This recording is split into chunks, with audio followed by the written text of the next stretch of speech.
This session is A Future Without Tax Credits. And I want to apologize in advance for the somewhat apocalyptic title we have given the session. It was mostly just a cheap ploy to get you to come. But at the same time, it's a serious matter. We don't want to sound alarmist or make false claims, get people concerned when they don't need to be, create self-fulfilling prophecies, certainly not. At the same time, it's, here's our AV. Wait, so it just went to sleep. What do you press on and off? I'll sit here. At the same time, we face a factual situation, a circumstance where we've been before, 20-some years ago, in 1986, when the tax credit was almost repealed. We see the warning signs of that storm brewing. And so we thought it was worthwhile to start a conversation with you all about the tax credit program, what it means to preservation, what the world would look like without it, how grave is the threat to it, how organized are we in view of the imminence or lack of imminence of the threat, and what level of effort would be warranted if the tax credits truly were facing an existential threat. Is this a third-tier issue, a second-tier issue? Is this the kind of issue you put everything else on the back burner to address? And if even if it were the most important issue in the world, that would only be if it were a real threat. And is it a real threat? So that's the sort of thing that we wanted to talk about today. That's the conversation that we wanted to have with you. In my day-to-day job, I work a lot with the Tax Act program, and I noticed that for many people that are outside kind of the core of preservation and development, tax credits are sort of like the water company, right? You go every day, you turn on the spigot, and the water comes out, and you don't really think about it. How did this water get here? What would happen if the water weren't here? It's just always there. And tax credits are sort of that way, too. Buildings get rehabbed, your downtown looks better, construction workers are getting paid, and people don't really think, well, how did this happen? How did these circumstances come to pass? What would happen if that didn't happen, if there wasn't money to do downtown redevelopment, if it didn't make economic sense to reuse historic buildings, if there wasn't a tax credit? That's the kind of thing that we want to talk about. I am joined today on this panel by Larry Curtis, and it's a real treat to have Larry. Larry is the president and managing partner of Wind Development, which is a very prominent real estate concern across the country, one of the both in development and also one of the largest managers of multifamily properties in the country. When Larry started, Wind was managing 3,000 units back in 1986. Today, it manages over 90,000 units across 23 countries. Larry's a former Larry's a former next decade. Larry. That's right. Larry's a former president of the National Housing and Rehabilitation Association, a member of the board of the National Multifamily Housing Council, recipient of numerous awards, including the Paul Tsongas Award given by Preservation Massachusetts. And so it's a real treat to have Larry with us today. We were also supposed to have a third panelist, Grace Pleasance, and Grace is a dynamic preservationist and real estate developer, doing work from Anchorage to L.A. Ironically, Grace is the only local on this panel. Grace is from Washington State, but she happened to be vacationing in New York City this weekend, and Grace has not made it back. And she was very, very sorry that she didn't make it. And so Larry and I are going to give our talks, and then maybe we'll have a little extra time to open it up to more of a dialogue with all of you as well. The way Larry and I are going to split our presentation is this way. I'm going to look backwards, and I'm going to talk about what things looked like back in 1986, which was the last time we really came very close to losing the historic tax credit, where the credit faced a true existential threat, was almost repealed, and then wasn't. So I'm going to sort of get us in, take you with me in the Wayback Machine all the way to 1986 and look a little bit at that and what did it look like then. And then I'm going to turn it over to Larry, and Larry's going to talk about current conditions and how the preservation credit is making a difference today, and then also a case study ripped from current events, the situation in Rhode Island, where that state repealed recently its state tax credit. And Larry has tremendous experience in the real estate markets in Rhode Island, so we're going to take a look at what things look like in Rhode Island today, minus its state historic tax credit. And then we'll open it up to questions. Okay, so I mentioned 1986. I'm reticent to do this, but my ego's strong enough, so I'm going to go ahead and do so. How many people in the room were not born in 1986? Just not even on the planet. Yeah, I knew that was coming. Okay, well, you are future preservation, young preservation is welcome. For the rest of us grizzled veterans, you will remember that 1986 was a year when all people could talk about was tax reform, comprehensive tax reform, and revising the tax code. It did end up being the largest seismic, systemic revision of the tax code in modern history. And so that's what I want to take you back to, 1986. To set the stage, a little quiz here. For those of you that were around in 1986, that year, the Oscar for Best Picture went to, this is the quiz part. Anybody? The improbable story of a Danish baroness stuck in Africa? Out of Africa, all right. Number one song, 1986? Anyone remember? That's what friends are for.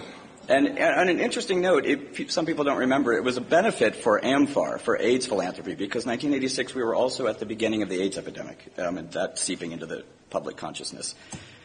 Other things that debuted in 1986, Whitney Houston on MTV, the Oprah Winfrey Show debuted. It was the debut of the Fox network, and the first PC virus, if you remember, the Brain it was called, the first computer virus.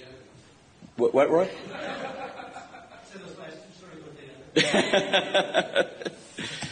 We lost in 1986 Kate Smith, Simone de Beauvoir, George O'Keeffe, Roy Cohn, and Donna Reed. Born in 1986, Gwen Stefani, a.k.a. Lady Gaga. And what else was in the news besides tax reform? Haley's Comet, Chernobyl. It was the year of Iran-Contra. Anyone remember Fawn Hall? Microsoft had their IPO that year, and Mike Tyson won his first boxing title, world boxing title. So that was 1986. But also going on in 1986 was a tremendous amount of talking about the tax code. At the time, today, we hear in the news things like the Ryan Plan, Bowles-Simpson, comprehensive tax reform, right? These are sort of sounding familiar. Loopholes, I'll talk about loopholes and deductions, and could we flatten the rates, but tax more income. All of these things were in the ether in 1985 and 1986 as well. Even the vocabulary, comprehensive tax reform, exactly what we hear about today, was the order of business in 1985, as you see from this committee print from House Ways and Means hearing in 1985 on comprehensive tax reform. The characters changed a little bit. Back in 1985, it was not Simpson Bowles. It was Kasten Kemp. It was Kemp Roth. It was, but very, very similar sort of dynamic going on. Very similar vocabulary, topics in the air. Why is this relevant to preservationists? Why would comprehensive tax reform be a top-of-the-mind issue for preservationists in 1985? Well, it's worth stepping back a few years to 1981. And so what is this slide? This slide is Ronald Reagan, of course, at his ranch in California. You see he's got the cowboy boots, he's got a dog. What's he doing? He's signing the Economic Recovery Tax Act of 1981, IRTA. And what did IRTA do? IRTA created the historic tax credit. This is when historic preservationists sort of made their pact with, not the devil, but with the tax code, and decided to cast our lot with a tax-based delivery system for federal subsidy of historic preservation.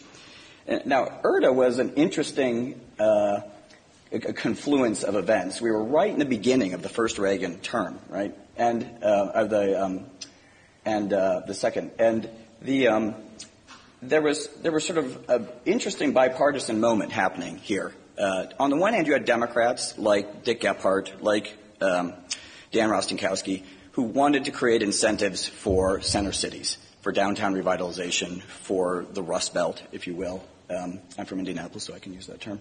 On the other hand, you had the Republicans, newly resurgent, and their issue was bracket creep. What's bracket creep? Well, you might remember the inflation of the 70s.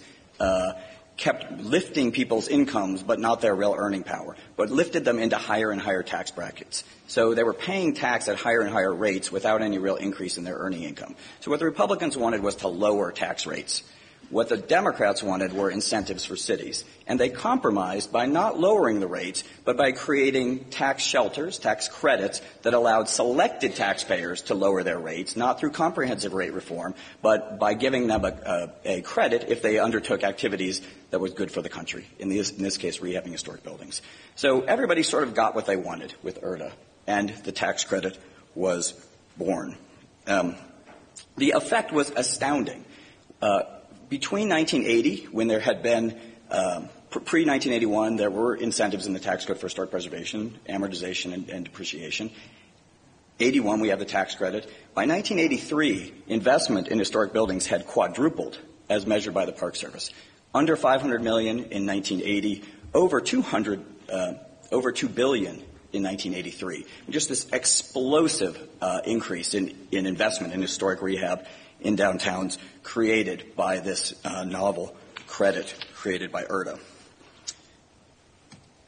Okay, so now we have the election of 84. We have even more Republicans in Congress than before, and they sort of start to think better of that IRTA deal. Yeah, they bought down the rates for some people, but those people had to go through all these hoops. They had to rehab historic buildings, they had to invest in low-income housing, they had to do this and that. Why should that be the requirement to have a fair rate as they saw it? We really should have comprehensive rate reform. All the rates should be lowered. At that point, in 84, there were still almost a dozen tax rates. The highest bracket was 50%. They thought that was intolerable. They thought, we have more seats in Congress. We should really do the tax reform that we really wanted to do in 80 but didn't, which is to get rid of all these rates, to lower the rates, and get rid of all these loopholes and deductions that are have the effect of the federal government trying to influence business and economic activity. The market should dictate what you invest in, and all income should be taxed equally. You shouldn't pay one rate because you invested in a historic building and one rate because you did new construction, et cetera, et cetera. So there grew and grew this idea that the credits and deductions from IRTA and others were warping the tax code, creating distortions in economic decision-making, that the code had become too complicated, and it was unfair. The code was unfair in the sense that your rate depended on what type of activity you did, and not everybody was paying the same rate. People that didn't want to invest in historic tax credits were paying higher rates than people that did, and that wasn't fair. So comes the State of the Union, 1984, and in his State of the Union address, President Reagan called for a study of the idea of comprehensive tax reform. That was an early warning to the historic preservation community, which, remember, back in 81 had tethered its cause to the tax code, that things might be rocky coming up. They got a better shot across the bow on Friday the 13th, April 13th, 1984. What happened on April 13th, 1984? An amendment was quietly proposed on the Senate floor that would have trimmed the historic tax credit. Just trimmed it, not eliminated it, but trimmed it. And the thing sailed through. Only two people spoke against it.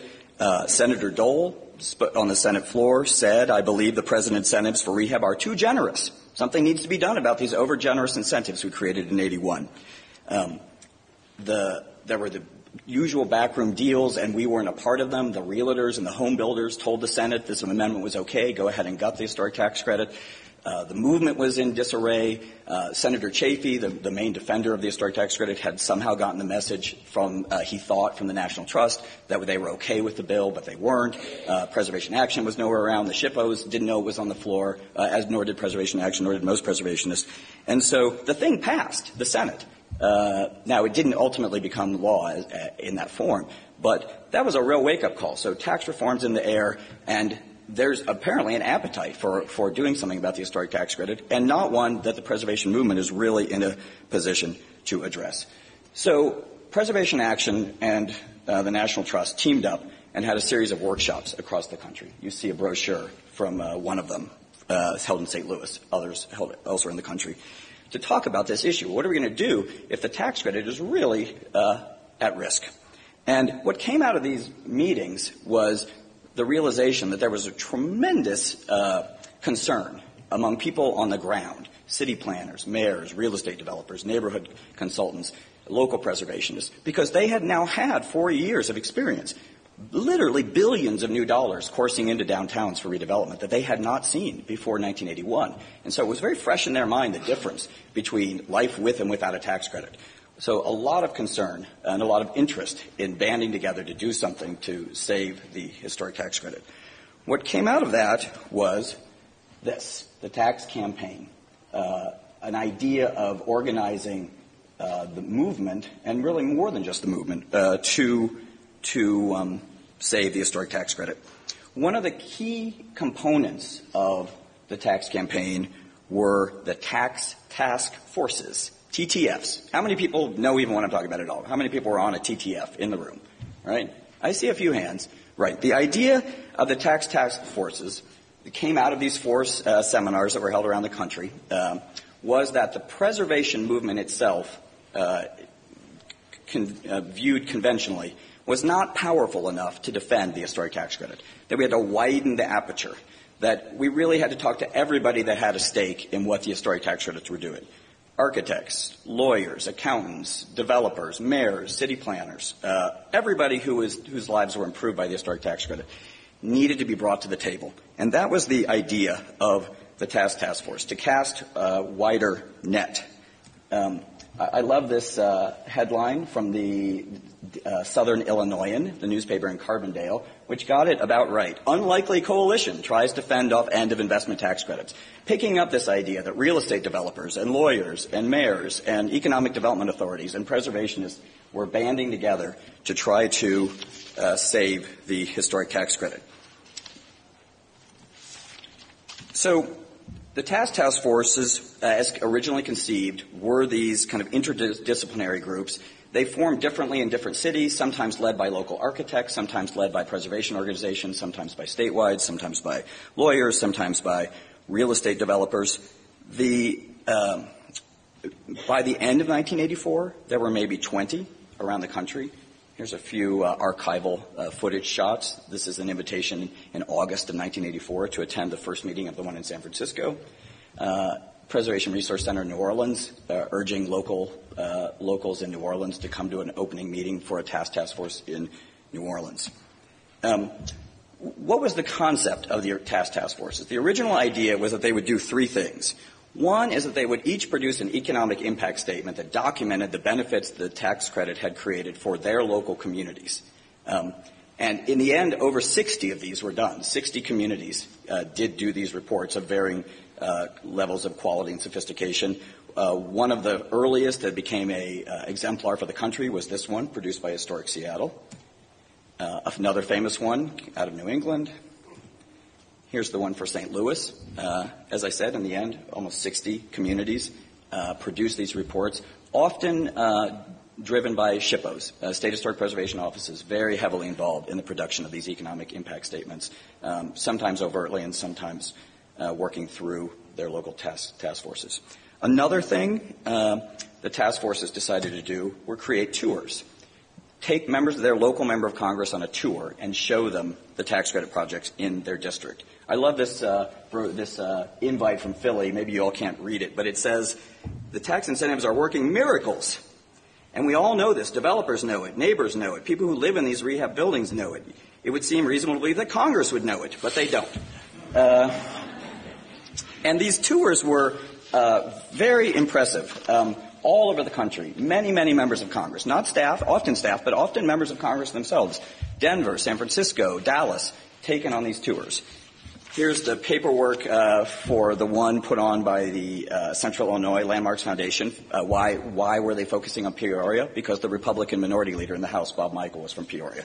So this is thanking his chief of staff, Roy LaHood, at the time, for attending the Peoria Tax Action Tour to see the historic tax credit projects in Central Illinois. Whoops, going too fast. So The final thing the task forces were originally conceived of as doing was to raise money for this national campaign. And I looked at some of the original budgetary information. The original cost of this campaign was spec'd out in 1984 at $50,000. A lot of money for a preservation effort in 1984, later raised to $65,000. So these task forces were also charged with helping to raise that money to fund this nationwide effort. And did I see Bruce in the room? Bruce McDougall? So Bruce, you maybe will remember this. In addition to money from the National Trust, the original national campaign was jump-started with $15,000 from San Antonio. So, as usual, San Antonio at the vanguard. Through 1984, these task forces were formed. I said about 20 by the end of 1984. Then a bombshell hit. November 27th, 1984. What happened? Treasury won. What's Treasury One? Treasury One was the trial balloon floated by the Reagan administration that was the picture of what they thought tax reform should look like. And, of course, it called for the complete elimination of the historic tax credit. Treasury One. The Treasury One was a trial balloon. It wasn't a bill introduced into Congress, but that was when preservation really knew they had a target on their back. So now we go into the winter of 85, and what are people doing in the winter of 85? They're trying to get the White House not to include that aspect of the Treasury proposal in their final legislation. That effort taking a lot of different guises. I love this. How many people are familiar with this famous letter, February 6, 1985? This is a letter from Bill Clark, who was the Secretary of the Interior. Secretary of the Interior Clark to his buddy, Don Reagan, the Secretary of the Treasury. And you probably can't read it. I'm just going to read you a line from it. It says, "Dear Don, the Treasury has recently made a number of recommendations for modifying the Internal Revenue Code, including the elimination of the existing credit for rehabilitation. This recommendation does not appear consistent with the administration's publicly stated purpose of encouraging historic preservation through stimulation of private investment." And he goes on at the end to say, "Don, I think Treasury should spend more time championing the success we're having with the historic tax credit and less time trying to kill it." Unfortunately, Bill Clark was not influential with Don Reagan, and the ITC sunset was not dropped out. Also, a timely study from the ACHP happened to come out, touting the job creation power of the investment tax credit. To no avail, though. The Reagan administration did not abandon the Treasury's proposal to eliminate the investment tax credit. And in May of 1985, the official proposal for tax reform came out, so-called Treasury 2. This is the Reagan administration's official proposal, and of course it contained the proposal to eliminate the investment tax credit. Now, an interesting dynamic at the time was that the Democrats also wanted tax reform. There were things they didn't like about the tax code, and political scientists will tell you the famous story of Tip O'Neill and Ronald Reagan working together to promote tax reform. Tip O'Neill, and as well as Dan Rostenkowski. And Dan Rostenkowski famously invited everyone in the country to call Rusty, that was his tagline, and let him know what Americans wanted in tax reform. So preservationists knew they had a friend in Rostenkowski. He had actually sponsored that part of IRTA. And so a big focus of the preservation effort was to give Rostenkowski the ammunition to stand up for the historic tax credit in tax reform. Here's a flyer from Illinois Landmarks. Write Rusty today. And it was a big focus of preservation efforts. Here is the Reagan administration proposal. Section 1201, let's get rid of the historic tax credit. You probably can't read this, but I think it's interesting to note their rationales for why, the Reagan administration's rationales for why the credit should be eliminated. It's in that fourth paragraph. And first they sort of have the usual idea that all these deductions and loopholes warp the tax code, undermine the functioning of markets, and should be gotten rid of. But then they get into some real specifics.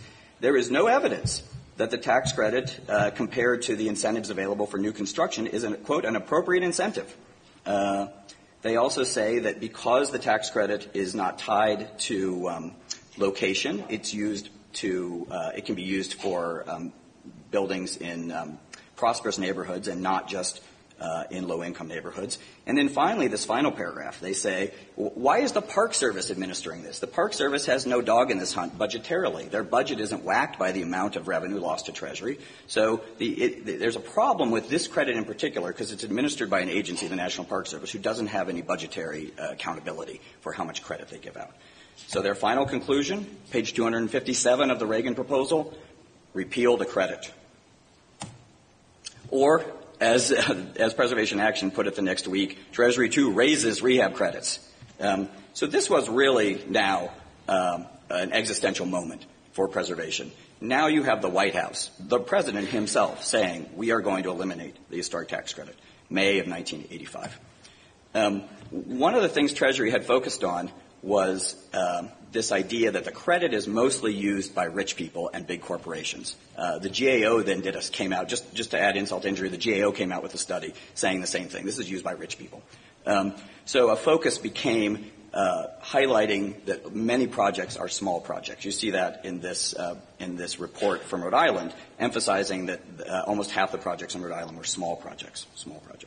So that's sort of the flavor of things. Then what you find is that Treasury 2 had really onerous sunsetting provisions. It basically said on January 1st, the credit goes away. And if you're in the middle of a project, tough luck. So what's the consequence? Investors start pulling out of deals all over the country. Banks cancel loans. You get this article in the New York Times that says just the idea that the tax credit is going to be repealed is causing projects to fail.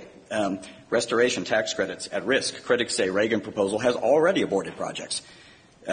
So a chilling in the marketplace. July 8th becomes a critical day. That's the House Ways and Means hearing on the tax credit, the idea of repealing the investment tax credit. And I love this. This is a brochure, a flyer from New Orleans. The movement rallies to try to get every member of Ways and Means to attend the hearing in person. They literally get thousands of calls to members asking them to personally attend. It becomes the best attended hearing of tax reform at standing room only hearing that day on July 9th. Preservation goes into overdrive, trying to double the number of cities with tax task forces. I like this article about the Albany and Troy. Government and business leaders from Albany and Troy met to form a united front against the Reagan administration's efforts to eliminate the historic tax credit. The new Albany-Troy task force, chaired by the mayor of Albany and the mayor of Troy. He goes on to talk about how people in those communities are rallying to save the tax credit. Mayors from all over the country, you can't see this super well, but each tab is a city where the mayor has sent a letter calling for the tax credit not to be repealed. This is Chicago. They try to get editorials in newspapers across the country. This is Charleston. This is Dallas Morning News. Rochester, New York. Kansas City. This, by the way, appeared the day Ronald Reagan visited Kansas City. Ultimately, this is a list of the cities in which they got stories and editorials about the tax credit. Continue through August, intense activity. We have on August 1st a private letter from Dan Rostenkowski listing the most controversial parts of tax reform. And what does he list? The investment tax credit repeal. That's a testament to preservation that they had succeeded in getting this listed as one of the most controversial issues. A compromise emerges. I'm going to skip to the end. To water down the tax credit and make it subject to passive loss, which was a bittersweet compromise for preservation. The credit was not eliminated, but it was made much harder to use as it was then currently being used. Here we have President Reagan signing the 86 Tax Act. And so we'd had all this hullabaloo from preservationists that reform was could have a major impact. Losing the tax credit could have a major impact, not just on preservation narrowly, but on towns and cities, on revitalization, on the creation of affordable housing. The credit wasn't eliminated, but it was made significantly less lucrative and more difficult to use. And were the preservationists siren songs, or were they correct? Well, these are the Park Service stats on the utilization of the historic tax credit. You see it reaches a peak in 1984. 1985, the threat of its elimination already causes a decline in investment in communities. And then when the provisions go into effect, a collapse in investment in cities through the tax credit. Now, a decade later, people sort of invented a new way to use the credit, and it rebounded a bit. But it can't be underestimated what the rejiggering of the credit did in terms of funneling investment to communities. And so I think, are we headed to another 1985? You know, it's hard to say. If we were headed to another 1985? Would we be ready for it? You know, that moment on Friday the 13th, 1984, proves that the preservation community then wasn't ready for it, but they got ready. They collaborated. Organizations put their egos and the agendas behind them. They banded together. They formed a national grassroots effort as well as an insider Washington game. So they rebounded. But I think the question for us today is, are we headed for another 1985, 1986 moment? And if so, are we ready? I'm going to step down now and turn it over to Larry, and Larry's going to take us to Rhode Island, where they had their own mini 1985 moment recently with the repeal of the Rhode Island state credit. Larry?